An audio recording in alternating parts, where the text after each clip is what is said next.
Next question Priyadarshini ये था, और ये क्वेश्चन ना डिस्कस तो हो गया था, लेकिन इसका सेकंड पार्ट हमने अभी डिस्कस नहीं किया था, और मुझे लग रहा है कि सेकंड पार्ट शायद तुमने सॉल्व नहीं किया होगा।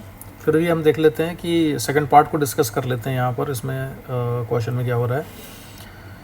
Shown in figure is a semi circular metallic strip that has a thickness t and resistivity rho. तो थिकनेस दी है इसकी और रेजिस्टिविटी रो दी हुई है। इसका जो ना 3D जो डायग्राम है इसका, वो हमारे दिमाग में क्लैरिटी होनी उसकी बहुत ज़रूरी है। ये मतलब इस तरह की कोई चीज़ है, सेमी सर्कुलर, सेमी सिलेंड्रिकल कहना चाहिए इसको। ये पोर्शन यहाँ से और ये कुछ हम यहाँ बनाते, ये यहाँ से आ रहा होगा, और ये देखो कुछ कुछ मैंने इसको बनाने की कोशिश की है। अब ये 3D का भाई अपने से इतना एग्जैक्टली तो नहीं बनेगा, लेकिन काफ़ी हद तक ये दिख रहा होगा। जैसे ये डॉटेड लाइंस में बना देता हूँ, ये जाएगा इधर और ये आ रहा है इधर, ठीक है। और मैं दोबारा से बनाऊँ अगर इसको, कि अगर एक ये सेमी सर्कुलर है ना, तो अगर हम पूरे सर्कल बना देते हैं,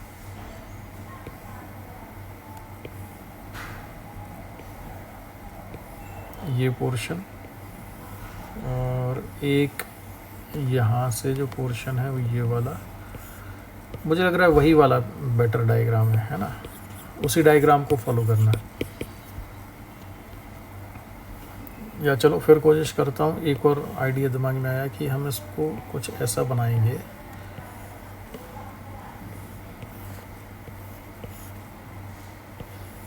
एक ये पोर्शन हो जाएगा, और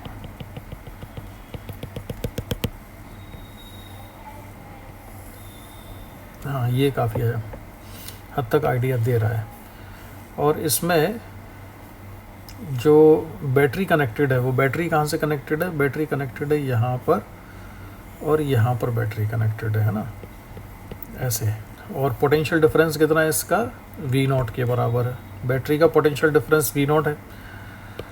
तो अब इससे होगा ये कि ये जो फेस है इसका, ये सारा हायर पोटेंशियल, सारा फेस हायर पोटेंशियल V0 पर है, और ये सारा सरफेस लो पोटेंशियल 0 पर मान लेते हैं। अगर मैं इसको 0 ले तो ये V0 हो जाएगा।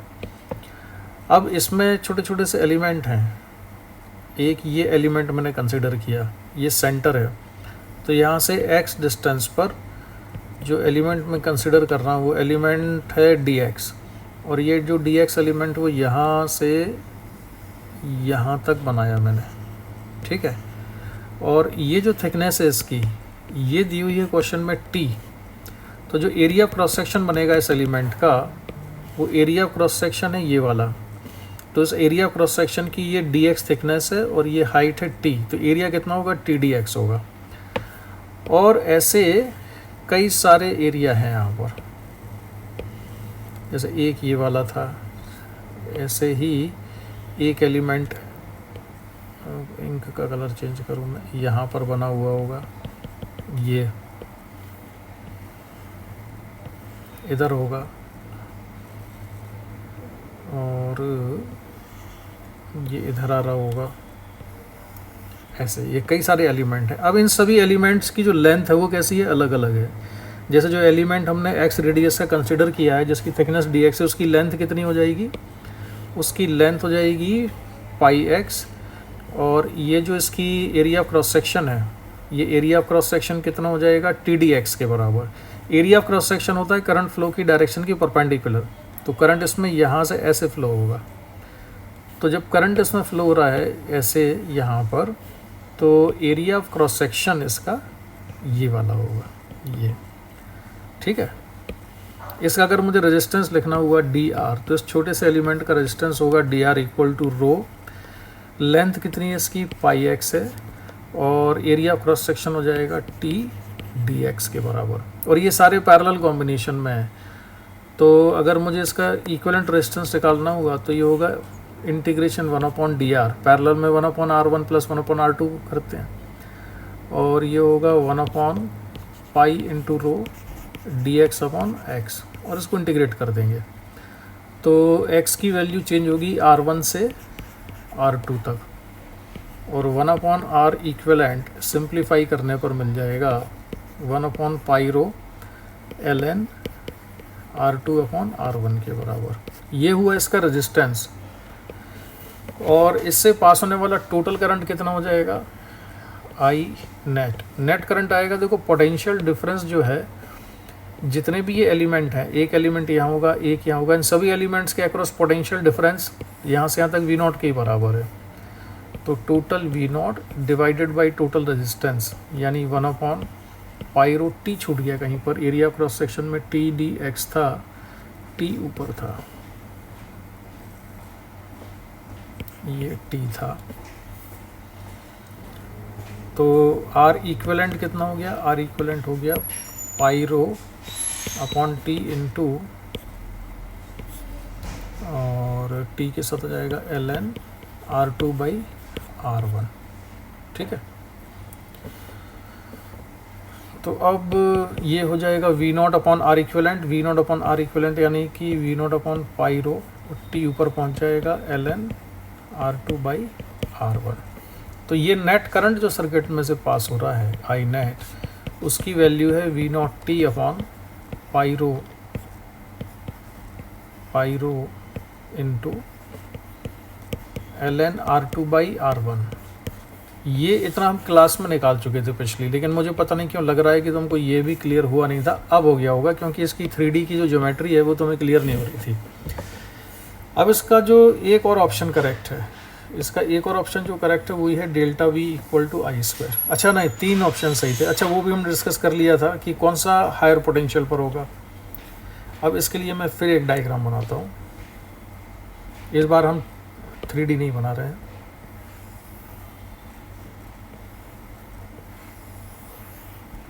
ये बनाया है हमने जैसा क्वेश्चन में गिवन था, ये है R1 और ये है यहाँ तक R2।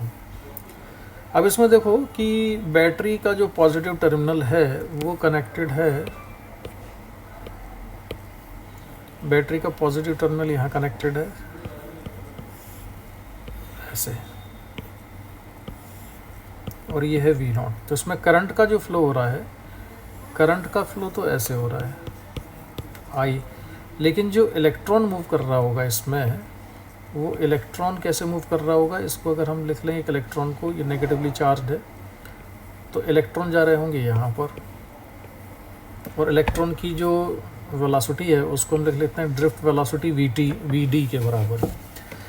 इलेक्ट्रॉन अगर मूव कर रहा है, जो मैंने पाथ शो किया है, इधर अगर इलेक्ट्रॉन मूव कर रहा है इस डायरेक्शन में, अगर इलेक्ट्रॉन यहाँ जा रहा है तो, या इधर भी जाता तब भी, इसको एक ऐसे फोर्स की ज़रूरत है जो कि इसको सेंट्रीपिटल फोर्स प्रोवाइड करे।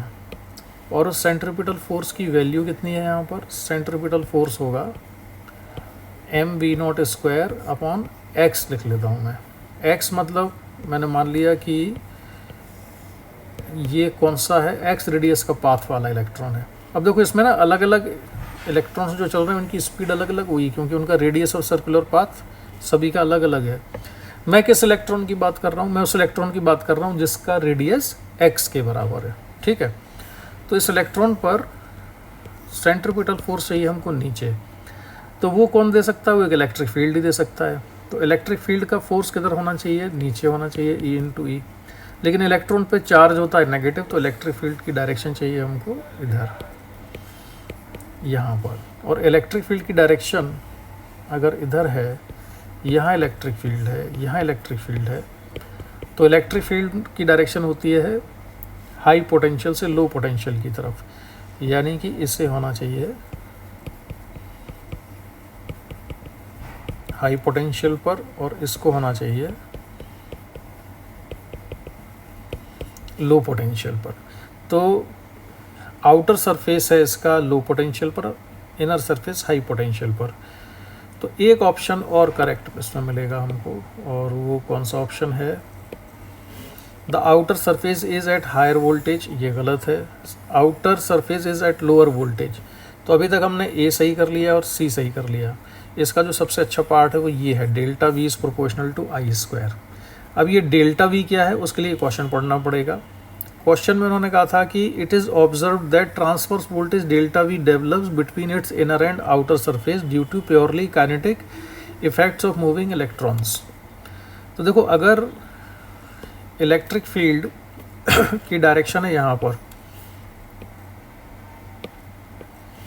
इलेक्ट्रिक फील्ड इधर है, ये इलेक्ट्रिक फील्ड की डायरेक्शन है यहाँ पर इस तरह से, और इस इलेक्ट्रिक फील्ड की वजह से भी एक पोटेंशियल डिफरेंस होगा, और इस इलेक्ट्रिक फील्ड को अगर हम ई से रिप्रेजेंट करें तो E dot D R equal to minus D V के बराबर होता है। तो इस पोटेंशियल को इन्होंने नाम दिया है ट्रांसवर्स पोटेंशियल। ठीक है, इसे ट्रांसवर्स पोटेंशियल क्वेश्चन में कहा गया है।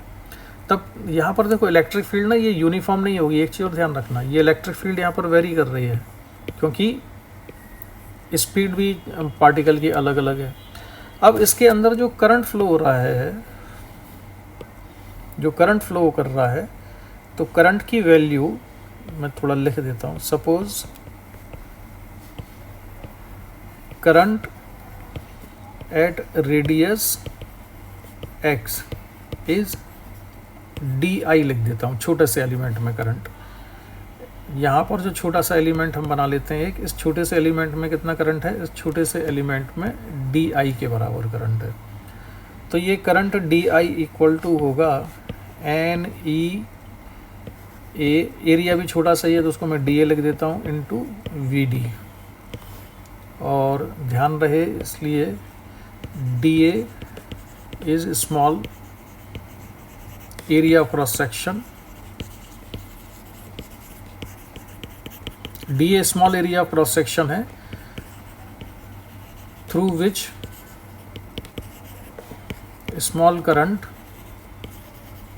या सिंपल करंट ही लिखना चाहिए, कितना है, डी आई के बराबर है।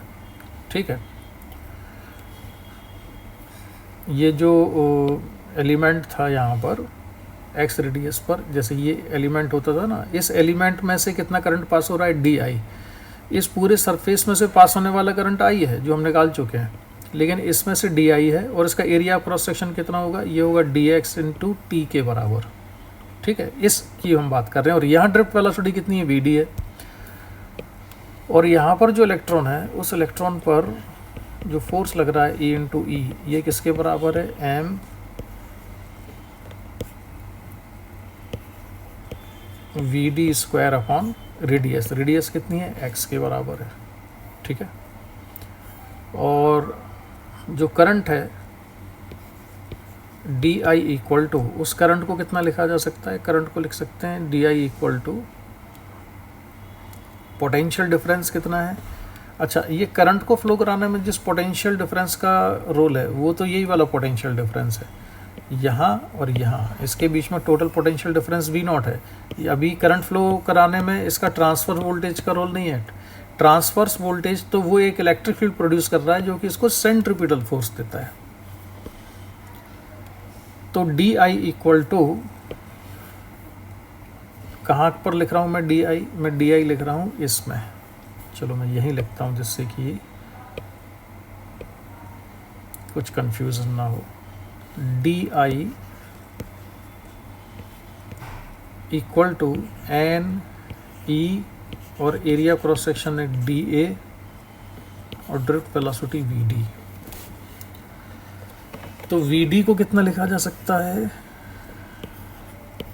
वी डी को हम लिख सकते हैं D I upon N E D A के बराबर। ये डिफरेंशिएशन नहीं है, ये छोटा सा करंट और छोटा सा एरिया क्रॉस सेक्शन है, ये वी डी हो जाएगा। अब D I upon D A भी निकाल कर लिख सकते हैं हम। डी आई जो छोटा सा करंट है, करंट हो जाएगा voltage V naught upon resistance. Resistance कितना होगा, रो, एल कितना है, पाई एक्स, और एरिया क्रॉस सेक्शन कितना है, डी ए ही लिया हुआ है हमने। तो डी आई को लिखा जा सकता है V naught into D A upon pi rho X हो गया। अब यहाँ से हम डी आई की वैल्यू सब्स्टिट्यूट करें तो drift velocity V D equal to हो जाएगी V naught D A upon pi rho X. तो ये तो किसकी वैल्यू रखी मैंने, डी आई की, into 1 upon N E D A. तो डी ए से डी ए ये हो गया कैंसिल। और ड्रिफ्ट वेलोसिटी वी डी की वैल्यू कितनी आती है, ये आती है V naught upon pi rho N E और x के बराबर, ये वी डी हो गया। और इस वी डी को मैं करता हूँ यहाँ से कॉपी और रख देता हूँ इस वाले एक्सप्रेशन में। तो E into E equal to M upon X और वी डी का स्क्वायर, तो ये हो जाएगा V naught square upon pi rho N E X और इसका भी स्क्वायर हो जाएगा क्योंकि वी डी का होल स्क्वायर था। तो अब इलेक्ट्रिक फील्ड E की वैल्यू कितनी आती है, M we naught square upon pi square rho square N square, और E का स्क्वायर और एक E और आएगा लेफ्ट साइड से, तो ये E का क्यूब और x कितना बचा, x का क्यूब हो गया। x का क्यूब इसलिए हुआ क्योंकि एक ये x स्क्वायर है और एक x ये है, एक यहाँ से स्क्वायर आएगा x क्यूब, तो ये E हुआ। अब transfers voltage dV equal to minus E dot d x हम लिखते हैं, तो ये होगा integration dV equal to minus E की वैल्यू है M we naught square upon pi square rho square N square E cube d x upon x cube, बहुत सारा सामान इकट्ठा हो गया। और लिमिट्स रखते हैं, जब हमने x की वैल्यू को 0 रखा तो ट्रांसवर्स वोल्टेज कितना है, मान लेते हैं v डैश है, x की वैल्यू 0 नहीं r1 है पहले रेडियस, फिर x की वैल्यू है r2, तो इसको लिखा मैंने v डबल डैश। तो v double dash minus v dash equal to minus M we naught square upon pi square rho square N square E cube, और 1 अपॉन एक्स क्यूब का integration हो गया 1 अपॉन एक्स स्क्वायर R1 से R2 तक। अब V dash कहाँ का voltage है, वहाँ का पोटेंशियल है जहाँ रेडियस R1 है और ये हायर पोटेंशियल पर है, ठीक है।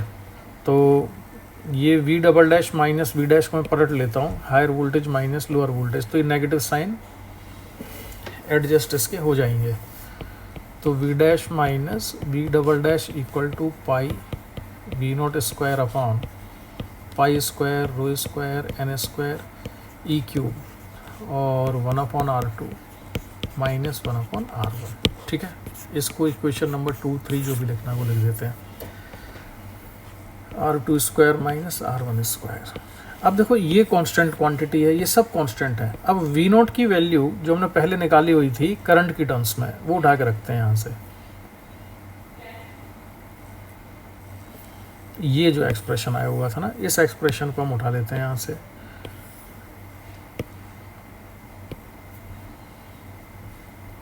तो इस एक्सप्रेशन को मैंने यहाँ पर रख दिया है उठा के, थोड़ा बोल्ड कर दूँ ये देखने में सही नज़र आए इतना। और इसको मैं चलो फ़िलहाल यहाँ पर ला के रखा, तो इसको इक्वेशन नंबर नाम दे देता हूँ कि ये कौन सी इक्वेशन है, ये इक्वेशन नंबर 4 है। तो 3 और 4 से मैं यहाँ से V नॉट की वैल्यू को उठा के रखूँगा। तो V नॉट को कितना लिख सकते हैं, I net pi rho upon t l N R2 by R1, ठीक है। तो V dash minus V double dash, ये ट्रांसफर्स पोटेंशियल डिफरेंस है, pi upon pi we naught square, अच्छा ये पाई नहीं ये m था, m v naught square m v naught square m v naught square की वैल्यू अभी मैं नहीं टच कर रहा हूँ, उसको बाद में रखेंगे। तो m upon pi square rho square N square ई cube 1 upon R2 square minus 1 upon R1 square, ये सारा सामान। अब रखते हैं V नॉट की वैल्यू, तो V नॉट का स्क्वायर था इसमें, और V नॉट कितना है, आई नेट का स्क्वायर पाई का स्क्वायर रो का स्क्वायर अपॉन टी का स्क्वायर और L N R2 by R1 इस पूरे का होल स्क्वायर। लेकिन सारी चीज़ें कांस्टेंट हैं। अब हमारे काम की चीज़ क्या है, ये जो V dash minus V double dash है इसको लिखा हमने डेल्टा V, और ये सारा का सारा जो कांस्टेंट है डेल्टा V है किसके प्रोपोर्शनल आ गया है, आई नेट के स्क्वायर के। हालांकि इतना कैलकुलेशन करने की ज़रूरत नहीं थी, इसका आइडिया स्टार्टिंग से ही लग जाता है हमको 2-3 स्टेप के बाद ही, लेकिन फिर भी मैंने तुमको ये पूरा करके दिखा दिया है। तो delta V is proportional to I net का स्क्वायर। तो इसका ये वाला जो ऑप्शन है डी, ये ऑप्शन भी करेक्ट है। So option D is also correct. तो बढ़िया क्वेश्चन था, ये शानदार सवाल था। और जे एडवांस के जो क्वेश्चंस होते हैं उसमें कॉन्सेप्ट मल्टीपल इन्वॉल्व होते हैं। तो उसमें देखो किस किस चीज़ को उन्होंने कंबाइंड किया था, वोल्टेज को कंबाइंड किया, ड्रिफ्ट वेलोसिटी को भी कंबाइंड कर लिया है, सेंट्रीपिटल फोर्स भी लगवा लिया है। ठीक है, तो चलो अब मैं इसका डिस्कशन करता हूँ यहीं पर कंप्लीट। इसके बाद भी अगर कोई डाउट रहता है तो मुझे मैसेज करना, तो मैं बता दूंगा। पूरी तरह से डिस्कस नहीं हो पाए थे पिछली क्लास में, तो मैं यहाँ पर उनके सोल्यूशन को डिस्कस कर देता हूँ। इस क्वेश्चन में सिचुएशन ये थी कि ये बैटरी E2 है और ये है E1 12 वोल्ट है, E2 6 वोल्ट है, और सारे रेजिस्टेंस कितने हैं 1 वोल्ट के हैं। और हमको कैलकुलेट क्या करना है, ये जो 4 ऑप्शन दिए हैं इन ऑप्शन से हमको चेक करना है कि कौन से ऑप्शन सही हैं और कौन से गलत हैं।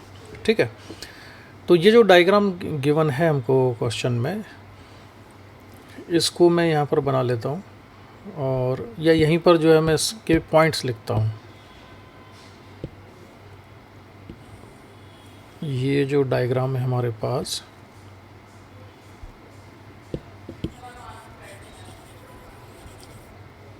इसको मैं कट करके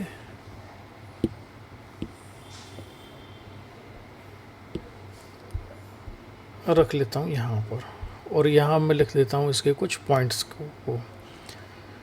तो जो ये वाला पॉइंट है, इस पॉइंट का वोल्टेज सपोज हम मान लेते हैं V के बराबर है ना, और इसका मैं मान लेता हूँ x1, इसको लिख लेता हूँ x2, x3, x4।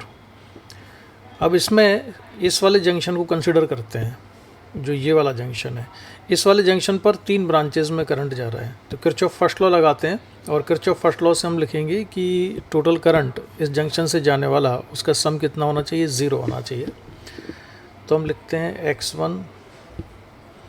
x1 minus v upon, अच्छा x1 माइनस v नहीं, इसमें हमको लिखना पड़ेगा, नहीं हम x2 से लिखते हैं। ठीक है, हम पहले इससे लिख रहे हैं, इसका एक सर्टेन रीज़न है, क्या रीज़न मैं ये बताता हूँ, और एक ये वाले एंड से लिखेंगे। इसलिए लिखेंगे क्योंकि यहाँ पर इन तीनों रेजिस्टेंस में कोई बैटरी कनेक्टेड नहीं है, इसी तरह से यहाँ पर भी रेजिस्टेंस में कोई बैटरी कनेक्टेड नहीं है। इन तीनों को देखने से ही हमको पता चलता है कि रेजिस्टेंस की वैल्यू इक्वल है, इसलिए x2 और x4 का पोटेंशियल सेम होगा। लेकिन x2 और x1 का पोटेंशियल बहुत सारे क्वेश्चन सॉल्व करने के बाद ये क्लिक करता है। तो अगर हमको कैलकुलेट करके देखना हो तो कैसे चेक कर सकते हैं, वो मैं आपको बता रहा हूँ। तो हम लिखते हैं इसको x2 minus x3 upon R7 plus x2 minus v upon R2 plus x2 minus x1 upon R6 equal to 0। अब R7, R2, R6 सारे हैं 1 के इक्वल, तो इसको सिंप्लीफाई करने पर ये बचेगा 3x2 और minus x3 minus x1 equal to 0। ये इक्वेशन नंबर 1 आई। इसी तरह से अब मैं ले रहा हूँ ये वाला पॉइंट सेलेक्ट करता हूँ। इस जंक्शन से जाने वाले तीनों रेजिस्टेंस में कोई बैटरी कनेक्टेड नहीं है, इसलिए मैं इसको ले रहा हूँ। तो इसको हम लिखते हैं x4 माइनस v, अच्छा इसमें भी एक v था, तो इक्वल टू 0 ना करके इसको इक्वल टू v लिख सकते हैं। तो x4 minus v upon R4 plus x4 minus x3 upon R8 plus x4 minus x1 minus x1 upon R5 equal to 0। इसको सिंप्लीफाई करें तो यह आएगा 3x4 plus minus x3 minus x1 equal to v के बराबर। ये equation number 2। अब equation number 2 से हम लिख सकते हैं कि ये दोनों ही किसकी इक्वल हैं, v के इक्वल है इक्वेशन। तो यहाँ से हमने इक्वेट कर दिया दोनों को, तो ये होगा 3x2 minus x3 minus x1 equal to 3x4 minus x3 minus x1। अब x3 से x3 कैंसिल, x1 से x1 कैंसिल, और इसको सिंप्लीफाई करने से हमको जो मिला वो ये है x2 इक्वल टू x4 के बराबर। तो ये एक इम्पॉर्टेंट रिजल्ट आ गया जो कि क्वेश्चन को सॉल्व करने में बहुत इंपॉर्टेंट रोल प्ले करेगा। इसको मैं लिख देता हूँ इक्वेशन नंबर 3। तो अब कौन कौन से पॉइंट का पोटेंशियल सेम मिल गया है हमको, इसका x2 का और x4 का, इनका पोटेंशियल आ गया है सेम। तो अगर ये दोनों पॉइंट का पोटेंशियल सेम है तो सेम पोटेंशियल वाले पॉइंट्स को हम आपस में कनेक्ट कर सकते हैं। तो इनको मैं आपस में कनेक्ट करके एक इक्विवेलेंट डायग्राम बना देता हूँ। तो इसका जो इक्विवेलेंट डायग्राम मैंने बनाया, एक ये रेजिस्टेंस मैंने लगा दिया है। ये रेजिस्टेंस कौन सा था, R2 था और R2 इसमें लगा हुआ था, और ये R2 और R4 कंबाइन हो जाएंगे। तो ये हो जाएगा R2 R4 upon R2 plus R4, यानी कि जो सॉल्व करके कितना हो जाएगा 0.5 ओम के बराबर। इसके बाद ये जो दो रेजिस्टेंस है एज इट इज़ मैंने लगा दिए, ये वाला रेजिस्टेंस लगा दिया है। अच्छा, ये इस तरह से नहीं होगा, इनको हटा देता हूँ जिससे कि डायग्राम ज़्यादा बड़ा ना हो जाए। पहले मैं इसी को कनेक्ट कर देता हूँ। यहाँ पर बैटरी लगी हुई थी और उसके साथ में जो रेजिस्टेंस था वो हम जोड़ देंगे, और एक बैटरी यहाँ कनेक्टेड थी, और जो बैटरी थी उसका नेगेटिव टर्मिनल यहाँ पर है, ये पॉजिटिव टर्मिनल है, ये पॉइंट यहाँ पर आ गया।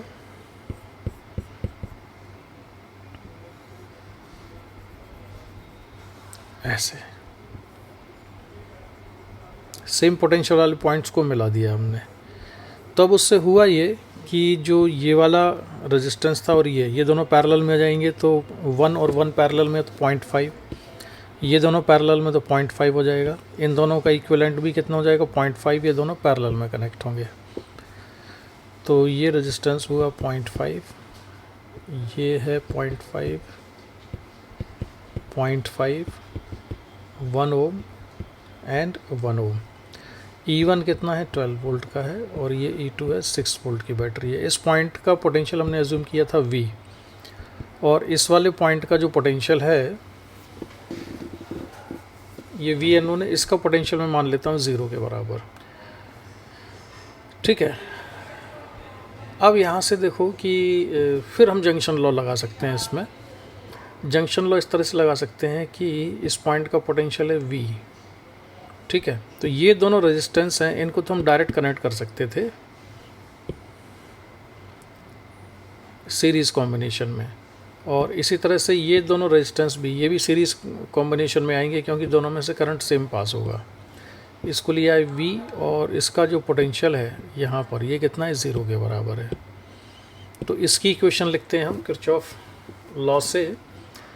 तो इस पॉइंट का जो पोटेंशियल है, इस डायग्राम में मैं थोड़ा सा क्लैरिटी लाने के लिए चेंज करता हूँ, और इस डायग्राम को मैं शिफ्ट कर देता हूँ यहाँ पर।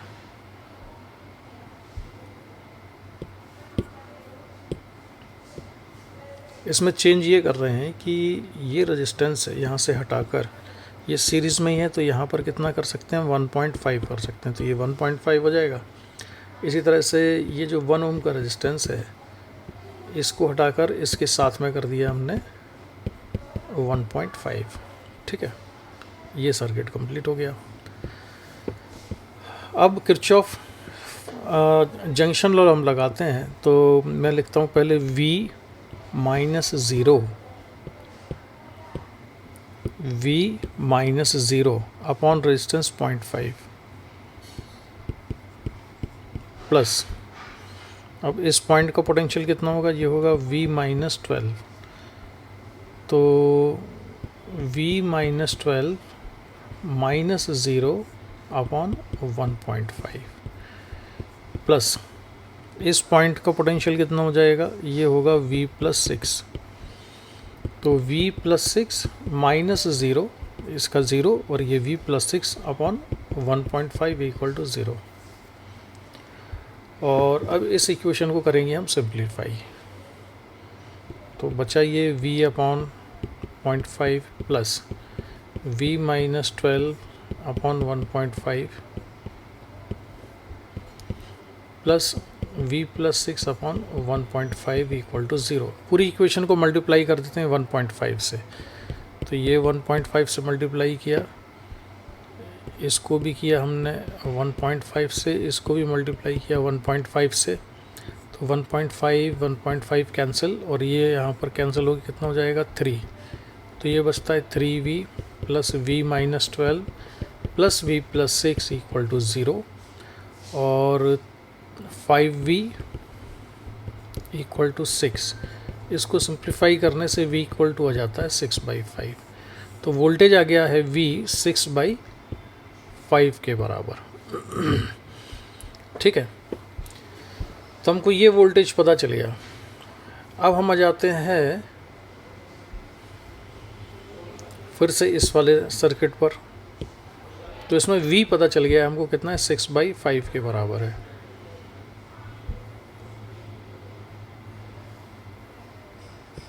तो अब ये सारा हम हटाते हैं। इसमें जो वोल्टेज हमको पता चल गया है इस पॉइंट का, ये 6/5 वोल्ट, और इस पॉइंट का पोटेंशियल कितना पता चल गया है 0 वोल्ट, और ये नीचे वाले का भी सेम पोटेंशियल पर ही होगा, तो ये कितना है 0 वोल्ट के बराबर है। तो यहाँ से एक करंट हमको तुरंत मिल जाएगा कि R2 से पास होने वाला करंट कितना है और R4 से। अब क्वेश्चन में किससे दी, R2 R4 में से कौन सा है ऑप्शन में, तो ऑप्शन को ये हम उठा के ले चलते हैं वहाँ पर।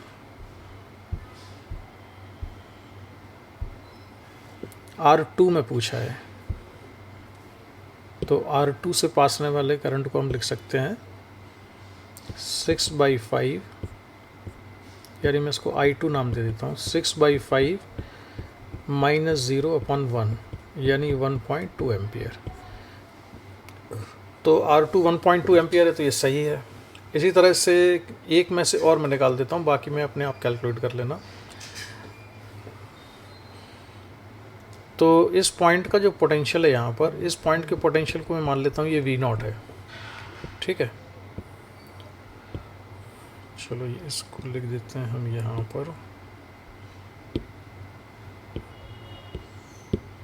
इस पॉइंट का पोटेंशियल लिख लिया मैंने V0, और इसके लिए अब मैं फिर किरचॉफ फर्स्ट लॉ लगाता हूँ, तो V0 माइनस 0/R7 प्लस, अब इस पॉइंट का पोटेंशियल कितना है, इस पॉइंट का पोटेंशियल हो जाएगा 6 माइनस 12, क्योंकि इवन 12 दिया है, तो ये 6/5 माइनस 12 वोल्ट हुआ।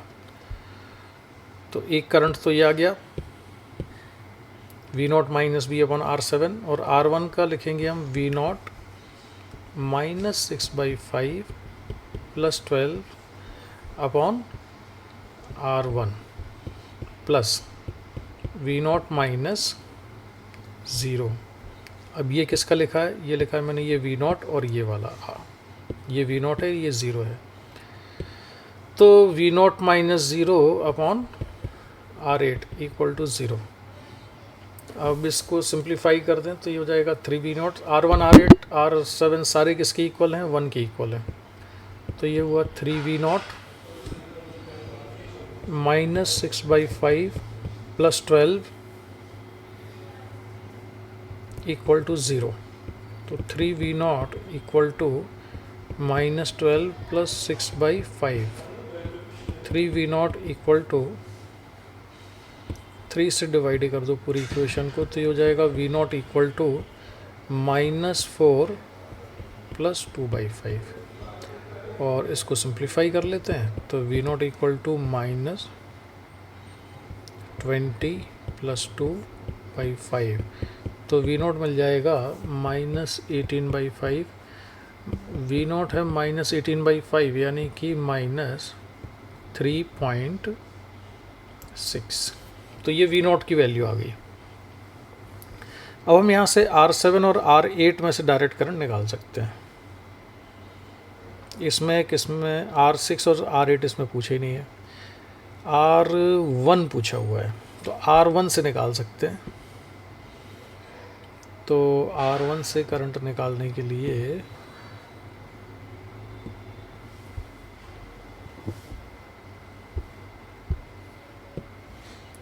ये है V0 और ये 6/5 माइनस 12, डिवाइडेड बाई R1। तो इसको मैं लिख रहा हूँ यहाँ पर I1 equal to V0 minus 6/5 plus 12 हो जाएगा माइनस माइनस अपॉन R1।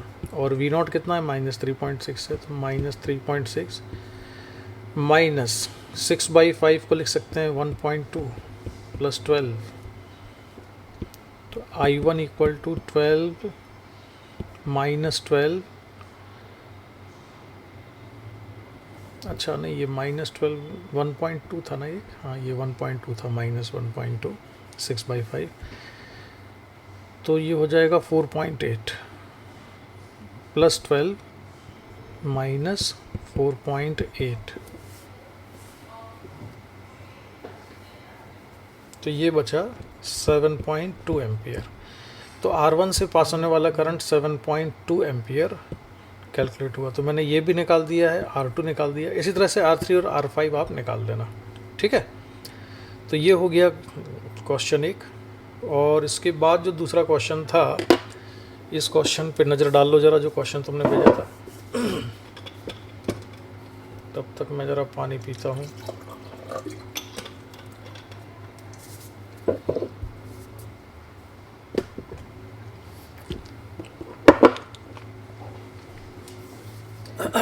इस क्वेश्चन में सिचुएशन ये थी, consider a simple RC circuit as shown in figure 1, process 1। अब प्रोसेस 1 क्या है? In the circuit the switch S is close at t equal to 0, switch को t इक्वल टू 0 पे close कर दिया। And the capacitor is fully charge to voltage V0, और capacitor को पूरी तरह से चार्ज कर लिया है V0 तक। Charging continues till the time t much greater than RC, यानी कि फुली चार्ज कर दिया है इसको, इनफाइनाइट टाइम मान सकते हो almost. In the process some dissipation ED occurs across the resistance R, यानी कि जब कैपेसिटर को चार्ज करते हैं तो रेजिस्टेंस में से भी करंट फ्लो हुआ होगा, तो एनर्जी डिसिपेट हो जाएगी। The amount of energy finally stored in fully charge capacitor is EC, तो जो एनर्जी इसमें स्टोर हुई है वो EC है, और जो डिसिपेट हुई है वो कितनी ED है।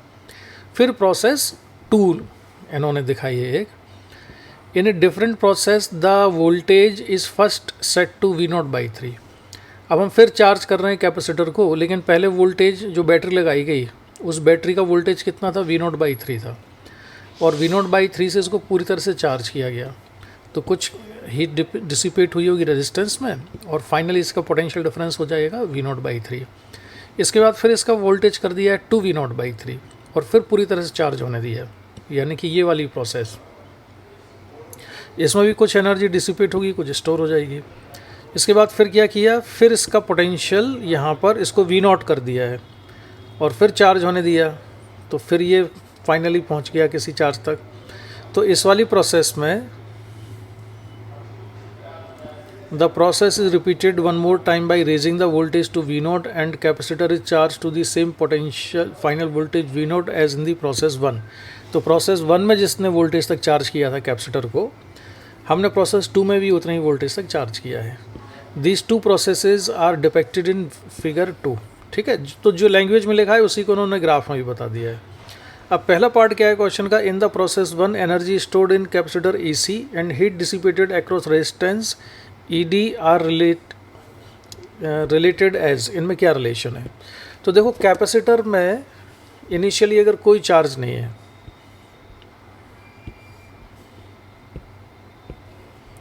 मतलब मैं सिंपल RC सर्किट की बात करूं, ये जो कैपेसिटर है और रेजिस्टेंस भी लगा देते हैं उसके साथ ही, ये रजिस्टर है और एक बैटरी है, ये स्विच है। Initially charge on capacitor equal to 0, तो कैपेसिटर पर इनिशियल चार्ज कितना है? 0 के बराबर है। और फाइनल चार्ज कितना होगा? फाइनल चार्ज हो जाएगा, इसका कैपेसिटेंस C है, इसका वोल्टेज है V0, की को क्लोज किया था, तो फाइनल चार्ज हो जाएगा C V0 के बराबर। अब बैटरी के टर्मिनल से कितना चार्ज फ्लो हुआ? बैटरी के टर्मिनल से C V0 फ्लो हुआ है, तो वर्क डन बाय बैटरी कितना हुआ? वर्क डन बाय बैटरी होता है charge phloem through terminals of the battery, जो कि कितना है यहाँ पर? C V0 है, into EMF of the battery, और बैटरी का EMF कितना है? V0 है। तो ये वर्क डन बाय बैटरी आ गया CV0 स्क्वायर। एनर्जी स्टोर्ड इन दी कैपेसिटर कितनी है, कैपेसिटर में एनर्जी फाइनल तो है half CV0 square, final potential capacitor के अक्रॉस बैटरी के पोटेंशियल के बराबर है, तो ये हो गया हाफ CV0 स्क्वायर। ये फाइनल पोटेंशियल एनर्जी और इनिशियल कितनी थी, 0 थी। So this is the change in potential energy. हालांकि ये याद होना चाहिए, मैं तुम्हें बस कैलकुलेट करके दिखा रहा हूँ। अब हम कंजर्वेशन ऑफ एनर्जी की अगर इक्वेशन लिखें तो ये होती है कि work done by battery delta W equal to change in potential energy of the system plus heat produced.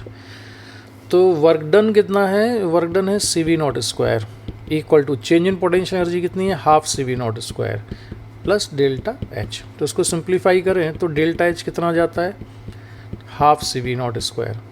यानी कि जितना वर्क बैटरी ने, जितना एनर्जी कैपेसिटर में स्टोर हुई है एग्जैक्टली उतनी ही हीट की फॉर्म में डिसिपेट हो गई है। तो EC और ED कैसा होगा, इसमें इक्वल होगा, EC और ED।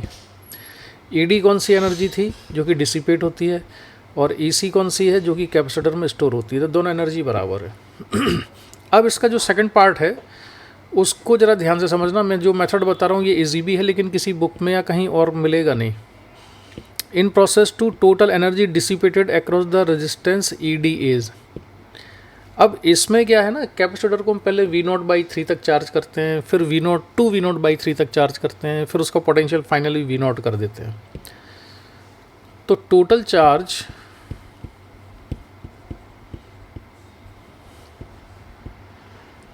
फ्लोन थ्रू टर्मिनल्स कितना है, CV0 के बराबर है। फाइनल चार्ज तो CV0 ही है, तो बैटरी से टोटल चार्ज CV0 फ्लो हुआ है, लेकिन बैटरी ने वर्क CV0 इंटू V0 नहीं किया, क्योंकि बैटरी ने जो वर्क किया है, जो चार्ज फ्लो हुआ है वो अलग अलग पोटेंशियल पे फ्लो हुआ है। तो उसमें देखो स्टेप 1, स्टेप 2, स्टेप 3। अब मैं एक्सप्लेन कर रहा हूँ ना, इसलिए इतना टाइम लग रहा है। अपने आप से सॉल्व करो तो फटाफट सॉल्व होता है। स्टेप 1 में फाइनल चार्ज कितना है इस पर, स्टेप 1 में फाइनल चार्ज हो जाएगा CV0/3। और कितने वोल्टेज पर ये चार्ज फ्लो हुआ है, V0/3 पर। तो work done by battery delta W कितना हो गया, ये हो जाएगा 1/9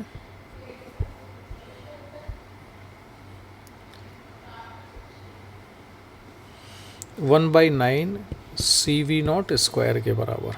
ठीक है, अब स्टेप 2 पर आते हैं। स्टेप 2 में बैटरी पर ऑलरेडी चार्ज कितना था, उस पर ऑलरेडी चार्ज है CV0/3, और फाइनल चार्ज कितना हो जाएगा 2 CV0/3।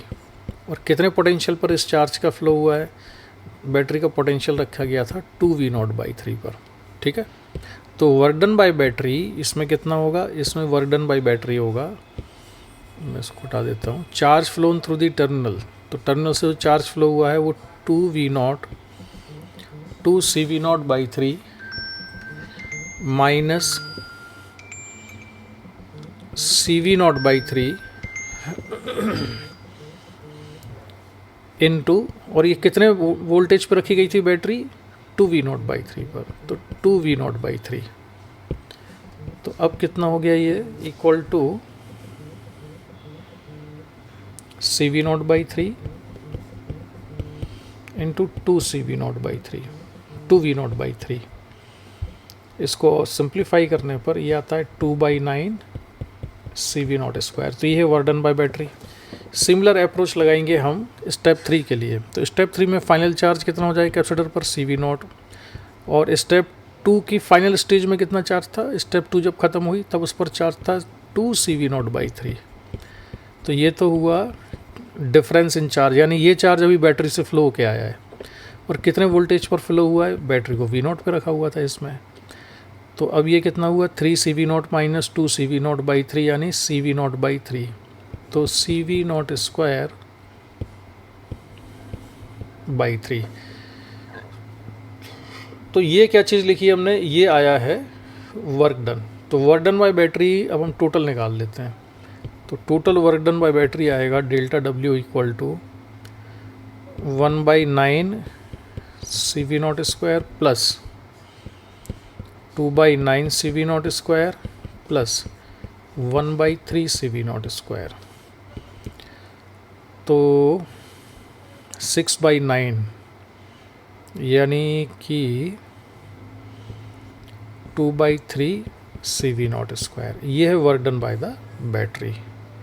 अब फिर एनर्जी कंजर्वेशन का फॉर्मूला लगाएं। उससे पहले हमको डेल्टा यू और चाहिए। तो फाइनल एनर्जी स्टोर्ड कितनी है, हाफ CV0² है, और माइनस इनिशियल कितनी थी, 0 थी। तो total change in potential energy तो ये है। अब फिर वही काम किया हमने, delta W equal to delta U plus delta H लिखा हमने। तो डेल्टा डब्ल्यू कितना आया है, ये आया है 2/3 CV0²। डेल्टा यू कितना है, half CV0² plus delta H. तो डेल्टा एच की जो वैल्यू आती है, ये आती है CV0² को हम कॉमन ले लें तो 2/3 माइनस 1/2 के बराबर। तो ये आ जाएगा 1/6 CV0²। ठीक है, तो 1/6 CV0², ये कौन सा ऑप्शन करेक्ट हुआ, ये हो जाएगा ऑप्शन ए करेक्ट हो जाएगा। हीट डिसिपेटेड हो जाएगी 1/3 इंटू हाफ CV0², यानी कि ऑप्शन ए करेक्ट होगा इसका। तो option A is answer, right. इतना हो गया। तो ये प्रोसेस ध्यान में रखना, मैंने क्या किया है, एनर्जी कंजर्वेशन के फॉर्मूले को यूज़ किया है। एनर्जी कंजर्वेशन में हम क्या लगाते हैं, हम लगाते हैं work done by battery, change in potential energy, heat dissipated. अब बैटरी का जो वर्क डन होता है ना, वो उसका फॉर्मूला होता है charge phloem through terminals of the battery into EMF of the battery. तो बैटरी के टर्मिनल से जो चार्ज फ्लो हुआ है यहाँ पर, पहली प्रोसेस में और दूसरी प्रोसेस में, दोनों में चार्ज का फ्लो तो सेम है, लेकिन पहली प्रोसेस में सारा चार्ज बैटरी के V0 पोटेंशियल पे फ्लो हुआ था। लेकिन सेकंड केस में जब चार्ज का फ्लो हुआ है तो बैटरी का पोटेंशियल 3 अलग अलग वैल्यूज़ पर रखा गया, पहले V0/3 पर, फिर 2V0/3 पर, और फिर V0 पर। तो उन पोटेंशियल पर कितना कितना चार्ज फ्लो हुआ है, उस चार्ज को उस करस्पॉन्डिंग पोटेंशियल से मल्टीप्लाई करेंगे तो वर्क निकलेगा। जैसे एक ये वाला हिस्सा आया हमारे पास, एक ये आया और एक ये आया। ठीक है, तो मुझे लगता है ये समझ में आ गया होगा।